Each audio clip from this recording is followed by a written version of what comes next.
The red warning lights had been flashing for 3 weeks now. Captain Veltar pressed her crystal-like hand against the cool metal wall of Kepler Station and felt the vibrations from another enemy blast. The shield generators were working overtime, but she knew they would not last much longer. "Captain, the outer ring's power is down to 30%, reported Chief Engineer Throck from his station. His forearms moved quickly across the control panels, trying to keep the failing systems running. The Krillian had worked on starships for over 40 years, but he had never seen anything like this siege. Outside the thick windows, the Zephyrian fleet hung in space like deadly flowers. Their bioships were beautiful in a terrible way. Each vessel looked alive, with smooth curves and surfaces that seemed to pulse with their own heartbeat. They moved together like a school of fish, perfect and coordinated. For 3 weeks they had surrounded Kepler Station, slowly crushing it like a hand closing around a small bird. Veltar walked through the main corridor toward the command center. The station was home to 847 beings from 12 different species. Most were miners and their families who had come here to dig precious metals from the asteroid belt around Kepler 442b. They had never expected to become soldiers in a war. The Zephyrian Empire had been expanding for months. They conquered systems with cold efficiency, turning living worlds into perfect machines that served their hive mind. They did not negotiate. They did not show mercy. They simply arrived, overwhelmed any defense, and absorbed everything into their collective consciousness. "Any word from the Galactic Coalition?" Veltar asked as she entered the command center. Lieutenant Kess, a young Altarian like herself, shook her head. "Nothing, Captain. Our last message was sent 4 days ago. The Coalition forces are fighting on 3 different fronts. They cannot spare any ships." Veltar looked at the tactical display. 17 other mining stations in this system had already fallen to the Zephyrians. Kepler Station would be number 18. The thought made her chest feel tight with fear and anger. "Captain?" Throck's voice came over the intercom, filled with worry. "The main shield generator just took a direct hit. I can keep it running for maybe 6 more hours, but after that..." He did not need to finish the sentence. Around the command center, various species worked together despite their differences. A tall, insect-like Vectari operated the communication systems, while a small, furry Haran managed the sensor arrays. They had all become friends over the months of working together. Now they might all die together. Veltar walked to the large window that looked out at the enemy fleet. The Zephyrian ships moved in perfect formation, their attacks precise and timed. They were not in a hurry. They knew victory was certain. They could afford to be patient. "How many escape pods do we have?" she asked quietly. 43 pods, each holding 20 people, replied Kess. "But Captain, the Zephyrian ships will destroy them before they clear the station." Veltar nodded. She had known this, but she had needed to hear it out loud. There was no escape. The Coalition was not coming. They were alone. She thought about the families in the residential sections, the Denari children who played in the recreation areas, the elderly Krillian couples who had retired here to enjoy the peaceful view of the stars, the young human couple who had just gotten married last month. All of them trusted her to keep them safe. "Captain, incoming transmission from the Zephyrian command ship," announced the Vectari communications officer. "Put it through." The main screen flickered and the image of a Zephyrian commander appeared. It looked like a tall, pale human, but its eyes were completely black, and its movements were too perfect, too coordinated. When it spoke, its voice had no emotion at all. "Station Commander, your defenses are failing. Surrender now and your people will be absorbed into our collective consciousness. They will become part of something greater than their individual selves. Resist and they will simply die. You have 1 hour to decide." The transmission ended before Veltar could respond. She stood in silence for a moment, looking at the blank screen. "Captain?" Kess asked softly. Veltar turned to face her crew. These good people who had followed her orders and trusted her judgment. She had led them into this trap, and now she had to decide their fate. "Send a message to all sections," she said finally. Tell them to prepare for evacuation. Even if the pods don't make it far, we have to try. I will not let the Zephyrians take our people alive." "Yes, Captain," Kess replied, but her voice was filled with sadness. Veltar walked back to the window. In the distance, she could see the mining ships that had brought these families here. They had come looking for a better life, for opportunities to build something good in the vast emptiness of space. Instead, they had found only death waiting for them. The shield generators hummed louder as they struggled against another wave of Zephyrian energy blasts. Sparks flew from damaged control panels. The lights flickered and dimmed. Veltar closed her eyes and tried to remember her homeworld, Altair Prime with its crystal cities and singing wind. She thought about her own family, safe in Coalition space. At least they would survive even if she did not. "Captain!" Throg's voice came over the intercom, urgent and confused. "Captain, you need to see this. The long-range sensors are picking up something impossible." Veltar opened her eyes and hurried to the sensor station. "What is it?" The Haran sensor operator looked up at her with large, frightened eyes. "There's a massive energy signature dropping out of hyperspace at the edge of the system." "But Captain, the readings don't match anything in our database. The power signature it's huge, but the technology looks primitive." Veltar stared at the sensor display. Something was coming. Something unknown. Whether it would help them or make things worse, she could not tell. But for the first time in 3 weeks, something had changed. Her finger hovered over the evacuation alarm, ready to send 847 souls into space in tiny metal boxes, hoping against hope that some might survive. But now perhaps there was another choice. The unknown energy signature grew stronger by the minute. Captain Veltar stood at the sensor station, watching the readings climb to levels that should have been impossible. Whatever was coming toward them was massive and powerful, but the technology seemed crude compared to modern starship designs. "Captain, we're receiving a transmission," announced the Vectari communications officer. It's in Galactic Standard, but the accent is strange." "Put it through." Static filled the command center speakers for a moment, then a clear voice cut through the noise.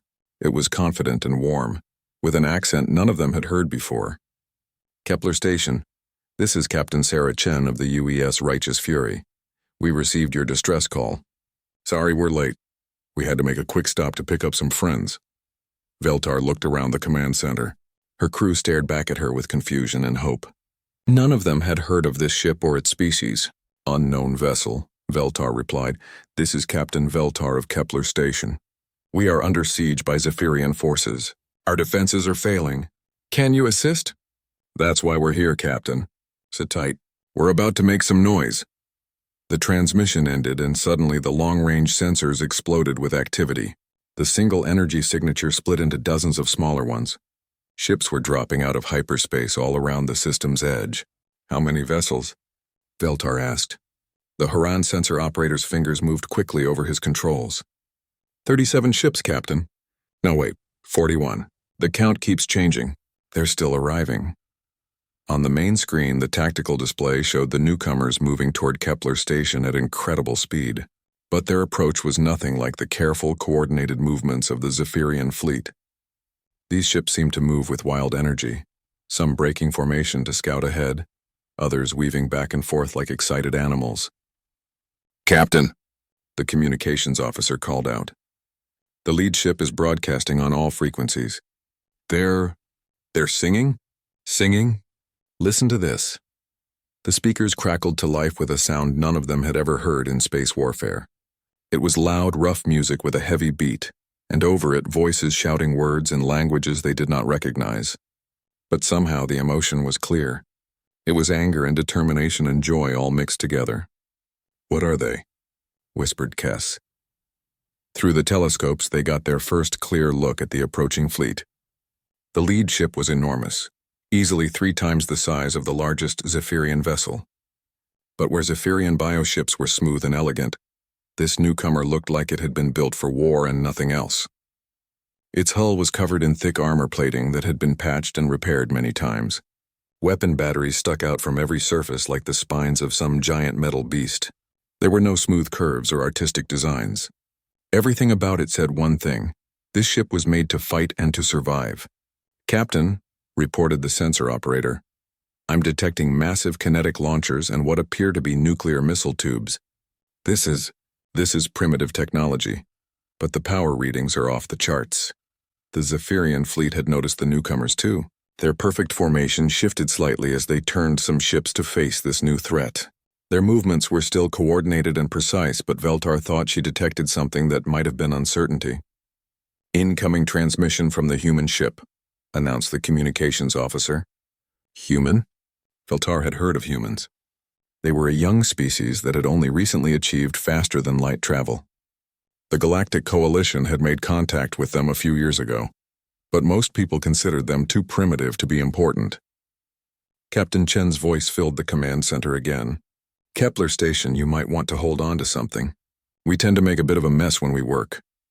The first human ship reached weapon range of the Zephyrian fleet, and suddenly space erupted in violence unlike anything Veltar had ever seen. Instead of the elegant energy beams favored by advanced civilizations, the humans opened fire with massive metal slugs that moved at incredible speeds. The kinetic rounds struck Zephyrian shields with the force of small asteroids. Impossible, breathed Chief Engineer Throck over the intercom. Those projectiles are moving at nearly 15% of light speed. The energy required to accelerate that much mass. The Zephyrian ships responded with their own weapons, sending streams of bioenergy at the attacking humans. But the human ship did not try to avoid the incoming fire. Instead, it turned to present its heavily armored side and absorbed the damage while continuing to pour devastating fire into the enemy formation. More human ships arrived at the battle, and with them came vessels from species Veltar did not recognize. She saw sleek ships that moved like hunting cats, massive blocky vessels that bristled with weapons, and small, fast fighters that swarmed around the larger ships like angry insects. "Captain," the sensor operator called out, "I'm detecting at least 12 different species in that fleet. Some of these energy signatures. I think some of these races were supposed to be extinct." The battle was unlike anything in recorded military history. The Zephyrians fought with their usual precision and coordination, but the human-led fleet fought with something else entirely. Their ships moved with apparent chaos, breaking formation to help damaged allies, diving into dangerous positions to protect smaller vessels, and attacking with a fury that seemed to border on madness. A group of small human fighters broke through the Zephyrian line and headed straight for one of the bioships. Veltar watched in amazement as the tiny vessels latched onto the much larger enemy ship like parasites and began cutting through its hull with some kind of energy torches. "They're boarding," she whispered. "They're actually boarding enemy ships in the middle of a space battle." The Zephyrian ship tried to shake off its attackers, but more human fighters arrived to support the boarding action. Soon the bioship's movement became erratic, and its weapons stopped firing. Captain Chen's voice came over the speakers again, but this time she was not talking to Kepler Station. She was broadcasting to the entire Zephyrian fleet. "Attention, Zephyrian vessels. You have exactly one chance to withdraw from this system. Leave now and we'll let you go. Stay, and we'll show you why predators from Earth learn to hunt in packs." The Zephyrian response was immediate. More bioships moved toward the human fleet, their formation tightening for a coordinated assault. The hive mind had made its decision. Captain Chen's laughter came over the speakers, and it was not a kind sound. "Wrong choice. All ships, all species, show them what happens when you threaten innocence. Let them hear us coming." The music from the human ships grew louder, and suddenly it was joined by other sounds. Howls and roars and battle cries from a dozen different species filled the communication channels. The human fleet charged forward like a pack of wild animals, and space became a storm of fire and fury. Veltar stood transfixed, watching as her people's salvation arrived not in the form of advanced technology or superior tactics, but as something far more primitive and far more terrifying. Warriors who fought not just with weapons but with pure, uncontrolled rage. What Captain Veltar had thought was a single human ship was actually the tip of something much larger and more dangerous. Ships continued to drop out of hyperspace around the system, and with each arrival, the sensor readings became more confusing and impossible to believe. "Captain," the Haran sensor operator said, his voice shaking with excitement, "I'm detecting Fenrari warships." "But that's impossible. The Fenrari homeworld was destroyed 15 years ago." "And there," added the Vectari communications officer, pointing at her display, "those energy signatures match Soros collective battle cruisers, but the Soros scattered after their government fell." Veltar watched the tactical display as more ships appeared. Each vessel that joined the growing fleet carried the markings of species that the galaxy had written off as lost, scattered, or extinct. Wolf-like Fenrari ships moved alongside reptilian Soros vessels. The crystalline forms of Vorthan refugee ships glittered next to the heavy metal blocks of human destroyers. But the most amazing thing was not the ships themselves. It was how they moved together. Every ship in the fleet, regardless of its species of origin, carried the same symbol painted on its hull, a human fist surrounded by the emblems of a dozen different races. And despite their different designs and capabilities, they moved as one force with perfect coordination. "This is incredible," whispered Chief Engineer Throck from his station. "How are they managing fleet coordination without a hive mind?" Each species uses different communication protocols and tactical thinking. The answer came when Captain Chen's voice returned to the speakers, but this time she was not alone. Other voices joined hers, some growling in deep animal tones, others speaking in the musical language of the crystal beings, still others hissing in reptilian dialects. But somehow they were all saying the same thing. All species, all creeds, all who stand against tyranny. "The Terra Compact stands with Kepler Station." "Terra Compact?" Veltar repeated. She had never heard of such an alliance. The human fleet, no, the Terra Compact fleet, reached the edge of the Zephyrian formation and the real battle began. What followed was a lesson in why assumptions about primitive species could be deadly. The Zephyrians had built their empire on technological superiority and perfect coordination. Their bioships were works of art that could adapt to any situation. Their hive mind allowed instant communication and flawless tactical decisions. They had conquered dozens of systems using these advantages. But the Terra Compact fought with something the Zephyrians had never encountered: controlled chaos. Human ships charged straight into the enemy formation, their thick armor absorbing damage that would have destroyed more elegant vessels. While the Zephyrians tried to adapt their weapons to penetrate human defenses, Fenrari wolf ships used the distraction to circle around and attack from behind. Saros battlecruisers provided heavy fire support, while small Vorthon ships used their crystal technology to disrupt Zephyrian communications. Each species in the compact played to its strengths, but they did so as part of a larger plan that seemed to come naturally to them.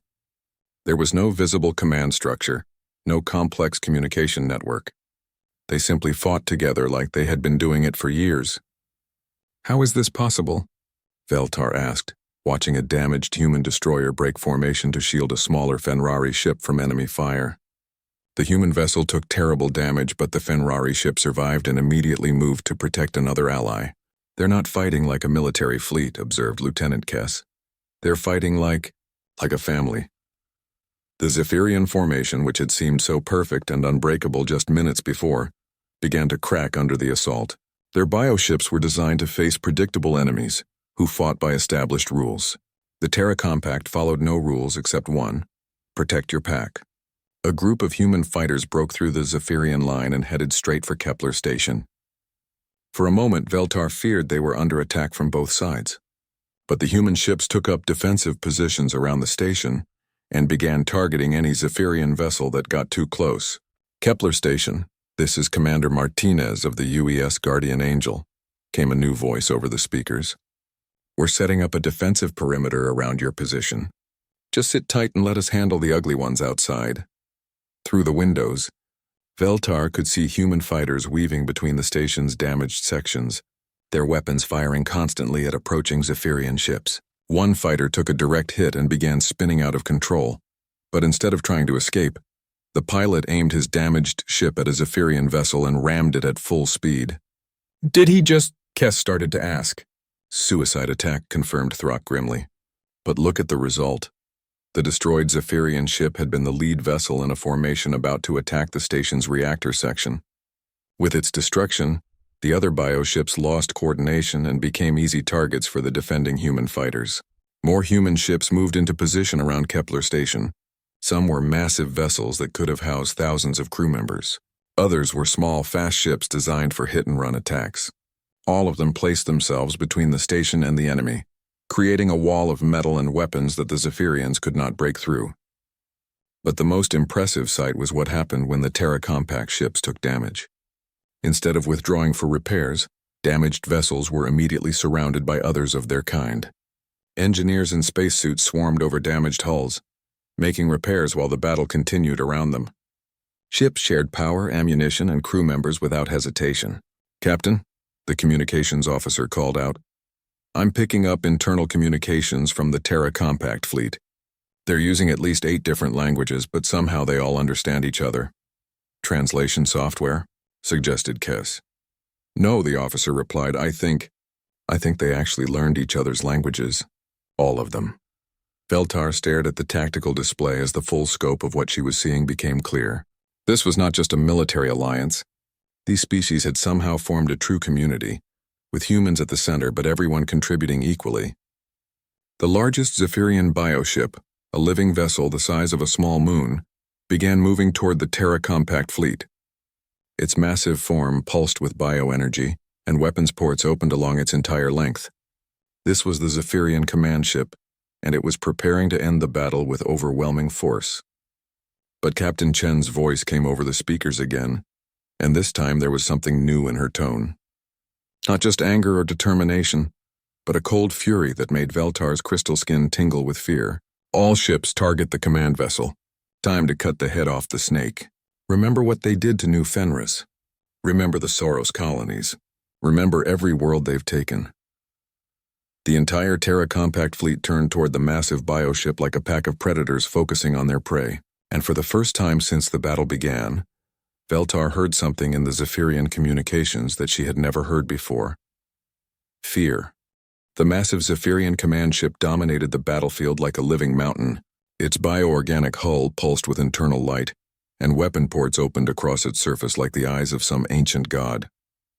This vessel alone was larger than half the Terra Compact fleet combined, and its firepower could level entire cities. Captain Veltar watched from Kepler Station as the bioship's main weapons began to charge. Energy readings climbed to levels that made her instruments scream warnings. When this monster fired, it would destroy several Terra Compact ships with each blast. But the human fleet did not retreat. Instead, they did something that defied all military logic. They spread out and surrounded the command ship. "What are they doing?" asked Lieutenant Kess. "They're making themselves easier targets." The answer came when Captain Chen's voice filled the speakers again, but this time she was not speaking to Kepler Station. She was giving orders to her fleet in a tone that was calm, cold, and absolutely deadly. All ships pattern Delta 7. Fenrari packs hit the weapon clusters. Soros heavy units target the shield generators. Fourth-hand techs find me that neural core. Human units prepare for boarding action. Boarding action? Veltar repeated in disbelief. They're going to board that thing? The Terra Compact fleet moved with deadly precision. Fenrari wolf ships, fast and agile, darted in to strike at the bioship's weapon ports with surgical accuracy.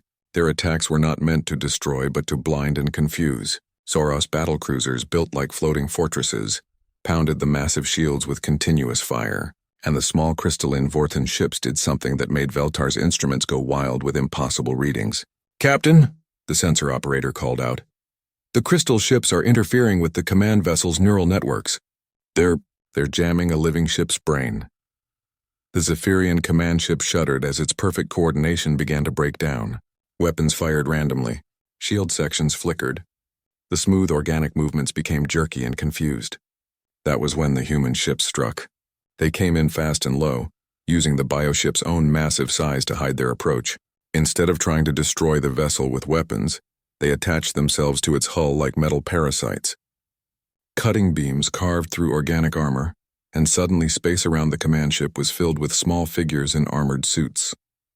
"Human Marines," whispered Chief Engineer Throck.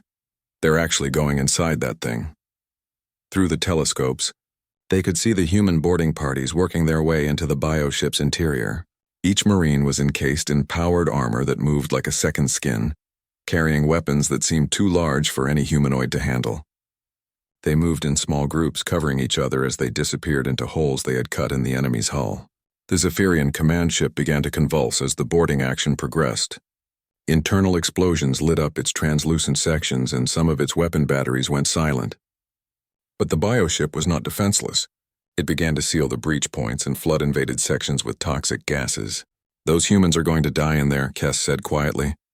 But more human ships arrived at the command vessel, and more boarding parties joined the assault.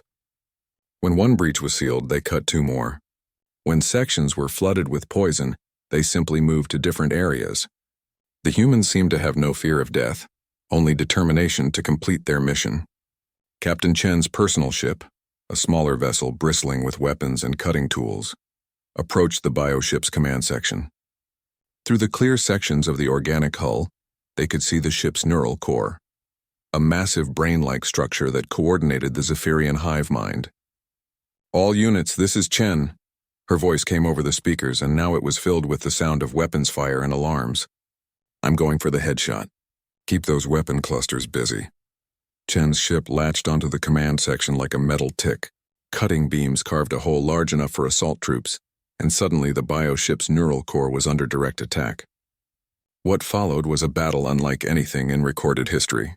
The Zephyrian hive mind, which had conquered star systems with cold logic and perfect coordination, found itself fighting for its life against an enemy that made no logical sense. Human Marines, supported by Fenrari pack fighters and Soros heavy assault troops, carved their way through the living corridors of the bioship.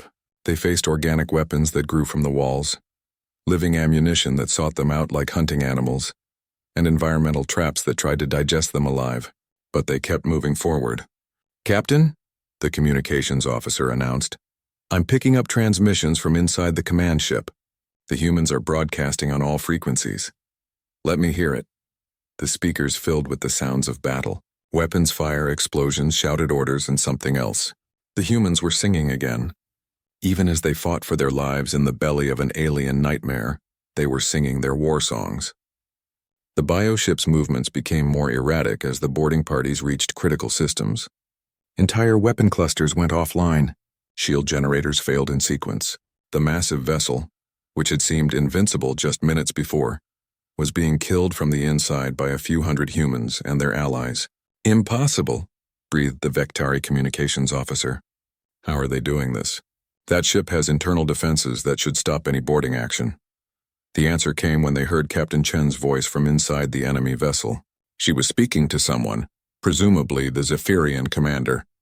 "Your mistake," Chen said, and her voice was cold as the space between stars, "was thinking that intelligence without heart makes you superior. You calculate.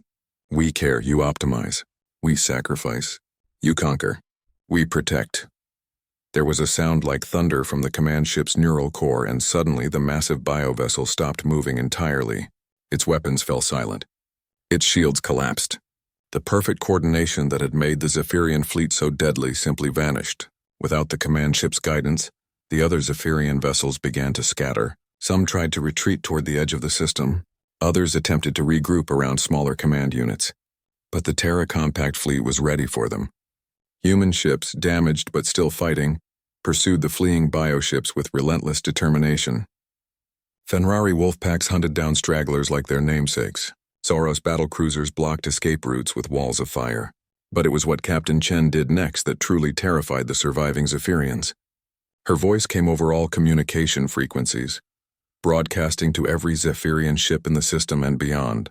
When she spoke, it was with the quiet confidence of someone who had just proven their point in the most violent way possible. "Tell your empire that humanity has joined this fight. Tell them we found our pack and we're coming. Tell them that from now on, when they look into the darkness between stars, they should remember one thing." She paused, and in that silence, the last Zephyrian ships jumped to hyperspace, fleeing the system in panic. "We're not just human anymore. We're Terra Compact, and we protect our own." The battle for Kepler Station was over. The Zephyrian siege had been broken not by superior technology or overwhelming numbers, but by something far simpler and far more dangerous. A pack of predators that had learned to hunt together. 3 days after the battle, Kepler Station was alive with activity again. But this time, the corridors were filled with more than just the original crew. Human engineers worked alongside Kryllian technicians to repair damaged systems. Fenrari warriors helped Altarian security forces patrol the outer sections. Soros medics treated wounded beings from a dozen different species. Captain Veltar stood in the main observation deck, watching the rescue and repair efforts through the great windows. The sight still amazed her. Where the Galactic Coalition had failed to send even a single ship, these humans had brought an entire fleet of species working together, like they had been allies for generations. "Quite a view, isn't it?" Veltar turned to see Captain Sarah Chen approaching. Out of her battle armor, the human woman looked surprisingly small and ordinary. She was not tall like an Altarian or muscled like a Kryllian. Her skin was brown, her hair was black with some gray, and her eyes were dark and kind. She looked like someone you might meet in a market or a library. not the warrior who had just destroyed a Zephyrian command ship. "Captain Chen," Veltar said, inclining her head in respect. "I wanted to thank you. You saved our lives." Chen smiled and shook her head. "We all saved each other. That's how the Terra Compact works." They stood together in comfortable silence for a moment, watching the mixed crews work outside. A group of young humans was teaching Altarian children how to play some kind of ball game in one of the recreation areas. Fenrari warriors were sharing food with Krillian families. Everywhere Veltar looked, she saw species that had never met before becoming friends. "I've never seen anything like this," Veltar admitted. "How did you manage to bring so many different races together? Some of these species were thought to be extinct." Chen's expression grew serious. "That's exactly why we found each other. The galaxy has a problem, Captain. When species face extinction or displacement, the established powers write them off as lost causes. The Galactic Coalition is good at maintaining the status quo, but they're not so good at saving the desperate." She gestured toward the window where a Vorthon crystal ship was helping to repair Kepler Station's communication array. The Vorthon refugees had been wandering space for 15 years after their homeworld was strip-mined by corporate interests. The Coalition offered them sympathy and resettlement on barren worlds. "We offered them partnership and purpose." "And the Fenrari?" Veltar asked, thinking of the wolf-like warriors who had fought so fiercely in the battle. Their planet was destroyed by Zephyrian bioweapons, but scattered packs survived in ships. Most people assumed they would just fade away. We found them and offered them something they thought they'd lost forever, a pack to belong to. Chen pointed to where Saros engineers were installing new shield generators. The Saros Collective fell apart when their government collapsed, but the individual clans still had their honor and their skills. We gave them a cause worth fighting for. Veltar was beginning to understand. You didn't just form a military alliance. You created a new kind of society. Exactly, Chen said, her eyes lighting up with enthusiasm. Humans are good at one thing that most species struggle with. We adapt. We learn, we change, but more importantly, we've learned to help others do the same. A young human engineer floated past the window in a work suit, helping a Krillian technician install a new sensor array. They were laughing about something as they worked, despite not speaking the same native language. "How do you handle the communication barriers?" Veltar asked. Chen chuckled. "That was one of the first problems we solved. Humans have a gift for languages, and we're stubborn enough to keep trying until we get it right. Within 6 months of forming the Terra Compact, most of our people could speak at least basic phrases in 5 or 6 different languages. Now it's common for our crew members to be fluent in 3 or 4 alien tongues. But language is just the beginning," she continued. "We've learned to appreciate each other's cultures, fighting styles, technologies, and ways of thinking. The Fenrari taught us pack tactics. The Saros showed us how to build better armor. The Vorthons shared their crystal technology. Everyone contributes something unique." Veltar watched a mixed group of beings working together to move a large piece of equipment. There was no apparent hierarchy based on species. A human was taking orders from a Fenrari squad leader, while a Saros engineer was consulting with a young Altarian about structural repairs. "What happens now?" Veltar asked. "The Zephyrians will be back with reinforcements." Chen's expression grew hard again, and for a moment Veltar could see the warrior who had led the assault on the command ship. "Let them come. Every system they attack, every innocent species they threaten, just proves our point. The galaxy needs the Terra Compact. Your point, that cooperation is stronger than conquest. That diversity is better than uniformity. That caring about each other makes us more dangerous than any hive mind could ever be." Chen's voice carried the absolute conviction of someone who had tested these beliefs in battle and found them true. A communication chime sounded, and Lieutenant Kessa's voice came over the speakers. "Captain Veltar, we're receiving multiple distress calls from the Proxima sector. Zephyrian forces are attacking civilian colonies." Chen's hand moved instinctively to the communication device on her belt. "This is Chen. All Terra Compact vessels prepare for immediate departure. We have work to do." She turned back to Veltar with a smile that was both warm and fierce. "Captain, I'm going to make you an offer. Kepler Station sits on one of the most important trade routes in this sector. You have good people here, and you've proven you're willing to fight for what's right. The Terra Compact could use a permanent base in this area." Veltar felt her heart skip a beat. "You're offering us membership?" "I'm offering you family," Chen corrected. A chance to be part of something bigger than any one species or world. The galaxy's changing, Captain. The old rules don't work anymore. It's time for something new. Through the windows, Veltar could see the Terra Compact fleet preparing to depart. Human ships powered up their engines while Fenrari fighters formed escort formations. Saros battlecruisers took positions as the fleet's backbone, and Vorthon crystal ships flickered with energy as they prepared to jump to hyperspace. But they were not leaving Kepler Station defenseless. Several Terra Compact vessels remained behind, taking up permanent guard positions around the mining station. Human engineers continued their repair work, while Fenrari warriors established new security protocols. The Terra Compact had not just saved the station, they had adopted it. The people of Kepler Station will need time to consider your offer, Veltar said carefully. Chen nodded. Of course. But while you're thinking it over, remember this. When the darkness falls and hope seems lost, you now know there are people out there who will come running. People who fight not because they have to, but because they care. The main Terra Compact fleet began to move away from the station, heading toward the hyperspace jump point. As they departed, their voices filled the communication channels one last time. But instead of war songs, they were singing something else. A gentle melody in multiple languages that somehow harmonized perfectly. What are they singing? Veltar asked. Chen smiled as she prepared to leave for her own ship.